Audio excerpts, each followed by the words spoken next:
Et j'estime que la meilleure façon pour nous aujourd'hui d'arriver au bout des grossesses non désirées, des violences que les femmes subissent au quotidien, c'est qu'elles soient vraiment éduquées, elles soient instruites,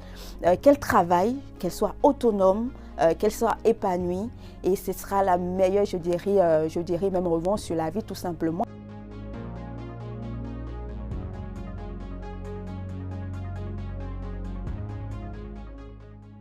Alors, définir l'avortement, je dirais tout simplement que c'est permettre à la jeune fille ou à la jeune femme de poursuivre normalement sa vie sans compromettre simplement son avenir du fait d'une grossesse tout simplement.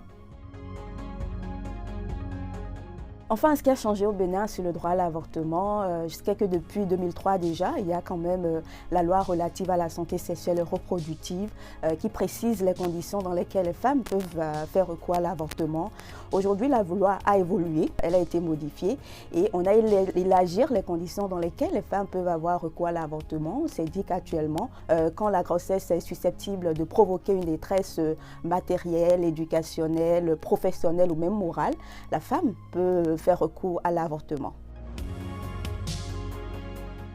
Ce qu'on constate aujourd'hui, c'est qu'il y a beaucoup de femmes qui subissent des violences tout simplement parce qu'elles ne sont pas autonomes, parce qu'elles n'ont pas les moyens de s'affranchir des dictats des hommes, de leur époux, de leurs frères, etc., de la société de façon générale. Alors que pour la plupart du temps, les filles avec lesquelles je travaille, les femmes avec lesquelles je travaille et qui ont un bon niveau, je vous assure tout court, elles ne se laissent pas faire tout simplement parce qu'elles ont les moyens justement d'y arriver. Je suis très admirative des filles avec lesquelles je travaille parce qu'elles ont été éduquées, parce qu'elles ont été instruites, elles prennent des décisions pour elles-mêmes. Et j'estime que la meilleure façon pour nous aujourd'hui d'arriver au bout des grossesses non désirées, des violences que les femmes subissent au quotidien, c'est qu'elles soient vraiment éduquées, elles soient instruites, qu'elles travaillent, qu'elles soient autonomes, qu'elles soient épanouies. Et ce sera la meilleure, je dirais même revanche sur la vie tout simplement. Donc travailler à ce que les filles et les jeunes femmes puissent avoir accès à la meilleure instruction, puissent avoir accès à un bon boulot, puissent avoir un très bon salaire, je crois qu'elles pourront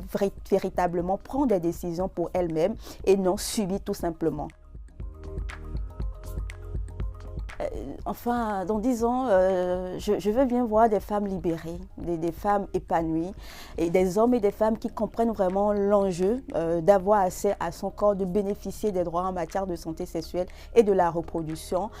sans jugement, sans tabou, et que chacun puisse vraiment accompagner l'autre dans sa sexualité, parce que c'est important, j'aime bien le dire, on ne vit qu'une seule fois, et ce serait vraiment dommage de vivre sous le dictat de la société,